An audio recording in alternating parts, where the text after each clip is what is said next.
जो अत्यंत बड़ी श्रेष्ठ नदियां हैं।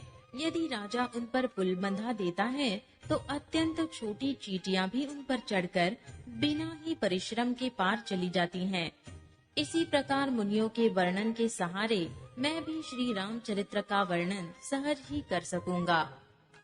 इस प्रकार मन को बल दिखलाकर मैं श्री रघुनाथ जी की सुहावनी कथा की रचना करूंगा। व्यास आदि जो अनेकों श्रेष्ठ कवि हो गए हैं, जिन्होंने बड़े आदर से श्री हरि का सुयश वर्णन किया है,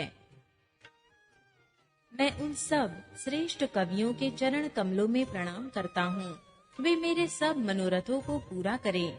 कलयुग के भी उन कवियों को मैं प्रणाम करता हूँ, जिन्होंने श्री रघुनाथ जी के गुण समूहों का वर्णन किया है। जो बड़े बुद्धिमान प्राकृत कवि हैं, जिन्होंने भाषा में हरि चरित्रों का वर्णन किया है। जो ऐसे कवि पहले हो चुके हैं, जो इस समय वर्तमान हैं और जो आगे होंगे, उन सबको मैं सारा कपट त्याग कर प्रणाम करता हूँ। आप सब प्रसन्न होकर यह वरदान दीजिए कि साधु समाज में मेरी कविता का सम्मान हो, क्योंकि बुद्धिमान लोग जिस कविता का आदर नहीं करते, मूर्ख कवि ही उसकी रचना का व्यर्थ परिश्रम करते हैं। कीर्ति, कविता और संपत्ति वही उत्तम है जो गंगा जी की तरह सबका हित करने वाली हो। श्री रामचंद्र जी की कीर्ति तो बड़ी सुंदर, सबका अनंत कल्याण करने वाली ही है, परंतु मेरी कविता भद्दी है। यह असामंजस्य है, अर्थात इन दोनों का मेल नहीं मिलता। इसी की मुझे चिंता है।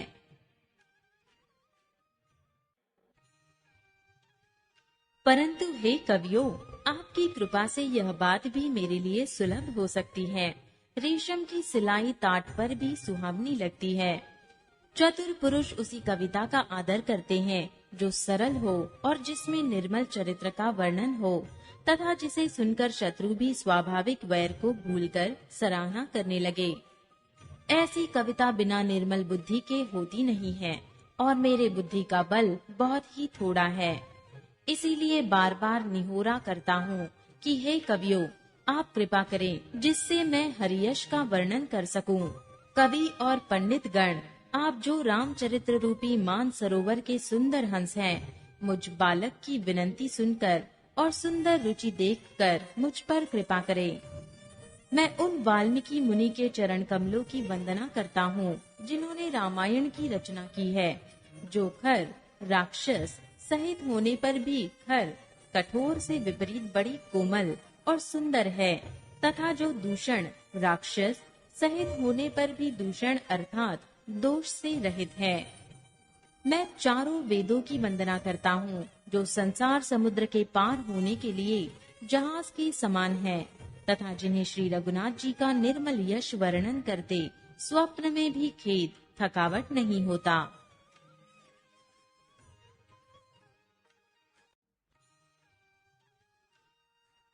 मैं ब्रह्मा जी के चरण रज की वंदना करता हूँ, जिन्होंने भवसागर बनाया है, जहाँ से एक और संत रूपी अमृत चंद्रमा और कामधेनु निकले, और दूसरी ओर दुष्ट मनुष्य रूपी विष और मदिरा उत्पन्न हुए। देवता, ब्राह्मण, पंडित, ग्रह, इन सब के चरणों की वंदना करके हाथ जोड़कर कहता हूँ कि आप प्रसन्न होकर मेरे सारे सुंदर मनोरथों को पूरा करें। फिर मैं सरस्वती जी और देव नदी गंगा जी की वंदना करता हूँ। दोनों पवित्र और मनोहर चरित्र वाली हैं। एक गंगा जी स्नान करने और जल पीने से पापों को हरती है, और दूसरी सरस्वती जी गुण और यश कहने और सुनने से अज्ञान का नाश कर देती है। श्री महेश और पार्वती को मैं प्रणाम करता हूँ, जो मेरे गुरु और माता पिता हैं, जो दीन बंधु और नित्य दान करने वाले हैं, जो सीतापति श्री रामचंद्र जी के सेवक, स्वामी और सखा हैं, तथा मुझ तुलसीदास का सब प्रकार से कपट रहित सच्चा हित करने वाले हैं। जिन शिव पार्वती ने कलयुग को देखकर जगत के हित के लिए शाबर मंत्र समूह की रचना की, जिन मंत्रों के अक्षर बेमेल हैं, जिनका न कोई ठीक अर्थ होता है और न जप ही होता है, तथापि श्री शिव जी के प्रताप से जिनका प्रभाव प्रत्यक्ष है, वे उमापति शिव जी मुझ पर प्रसन्न होकर श्री राम जी की इस कथा को आनंद और मंडल की मूल उत्पन्न करने वाली बनाएंगे। इस प्रकार पार्वती जी और शिव जी दोनों का स्मरण करके और उनका प्रसाद पाकर मैं चाव भरे चित्त से श्री राम चरित्र का वर्णन करता हूँ। मेरी कविता श्री शिव जी की कृपा से ऐसी सुशोभित होगी जैसी तारागणों के सहित चंद्रमा के साथ रात्रि शोभित होती है। जो इस कथा को प्रेम सहित एवं सावधानी के साथ समझ बूझ कर कहे सुनेंगे, वे कलयुग के पापों से रहित और सुंदर कल्याण के भागी होकर श्री रामचंद्र जी के चरणों के प्रेमी बन जाएंगे। यदि मुझ पर श्री शिव जी और पार्वती जी की स्वप्न में भी सचमुच प्रसन्नता हो, तो मैंने इस भाषा कविता का जो प्रभाव कहा है वह सब सच हो। मैं अति पवित्र श्री अयोध्यापुरी और कलयुग के पापों का नाश करने वाली श्री सरयू नदी की वंदना करता हूँ। फिर अवधपुरी के उन नर नारियों को प्रणाम करता हूँ जिन पर प्रभु श्री रामचंद्र जी की ममता थोड़ी नहीं है, अर्थात बहुत है। उन्होंने अपनी पुरी में रहने वाले सीता जी की निंदा करने वाले धोबी और उसके समर्थक पुर नर नारियों के पाप समूह को नाश कर उनको शोक रहित बनाकर अपने लोक धाम में बसा दिया। मैं कौसल्या रूपी पूर्व दिशा की वंदना करता हूँ जिसकी कीर्ति समस्त संसार में फैल रही है। जहाँ कौसल्या रूपी पूर्व दिशा से विश्व को सुख देने वाले और दृष्ट रूपी कमलों के लिए पाले के समान श्री रामचंद्र जी रूपी सुंदर चंद्रमा प्रकट हुए। सब रानियों सहित राजा दशरथ जी को पुण्य और सुंदर कल्याण की मूर्ति मानकर मैं मन, वचन और कर्म से प्रणाम करता हूँ। अपने पुत्र का सेवक जानकर वे मुझ पर कृपा करें, जिनको रचकर ब्रह्मा जी ने भी बड़ाई पाई तथा जो श्री राम जी के माता और पिता होने के कारण महिमा की सीमा है। मैं अवध के राजा श्री दशरथ जी की वंदना करता हूँ जिनका श्री राम जी के चरणों में सच्चा प्रेम था, जिन्होंने दीन दयालु प्रभु के बिछुड़ते ही अपने प्यारे शरीर को मामूली तिनके की तरह त्याग दिया।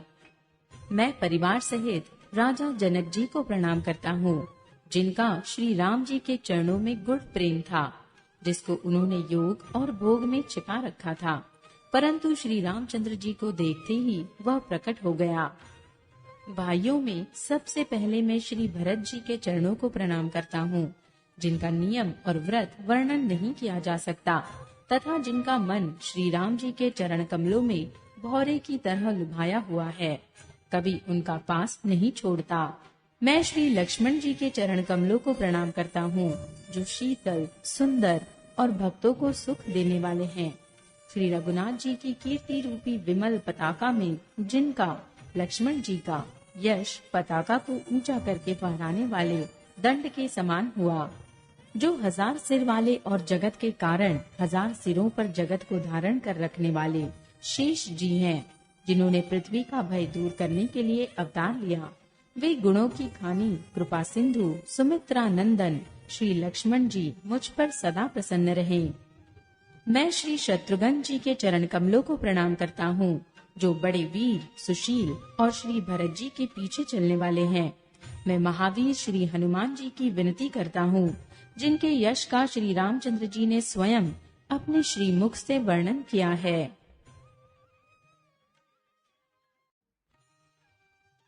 मैं पवन कुमार श्री हनुमान जी को प्रणाम करता हूँ जो दुष्ट रूपी वन को भस्म करने के लिए अग्नि रूप है, जो ज्ञान की घनमूर्ति है और जिनके हृदय रूपी भवन में धनुष बाण धारण किए श्री राम जी निवास करते हैं। वानरों के राजा सुग्रीव जी, रीछों के राजा जाम्बुवान जी, राक्षसों के राजा विभीषण जी और अंगद जी आदि जितना वानरों का समाज है, सबके सुंदर चरणों की मैं वंदना करता हूँ, जिन्होंने अधम पशु और राक्षस आदि शरीर में भी श्री रामचंद्र जी को प्राप्त कर लिया। पशु, पक्षी, देवता, मनुष्य, असुर समेत जितने श्री राम जी के चरणों के उपासक हैं, मैं उन सब के चरण कमलों की वंदना करता हूँ जो श्री राम जी के निष्काम सेवक हैं। शुक्रदेव जी, सनकादि, नारद मुनि आदि जितने भक्त और परम ज्ञानी श्रेष्ठ मुनि हैं। मैं धरती पर सिर टेक कर उन सब को प्रणाम करता हूँ। हे मुनीश्वरों, आप सब मुझको अपना दास जानकर कृपा कीजिए। राजा जनक की पुत्री, जगत की माता और करुणा निधान श्री रामचंद्र जी की प्रियतमा श्री जानकी जी के दोनों चरण कमलों को मैं मनाता हूँ, जिनकी कृपा से निर्मल बुद्धि पाऊं। फिर मैं मन, वचन और कर्म से कमल नयन धनुष बाणधारी भक्तों की विपत्ति का नाश करने और उन्हें सुख देने वाले भगवान श्री रघुनाथ जी के सर्व समर्थ चरण कमलों की वंदना करता हूँ।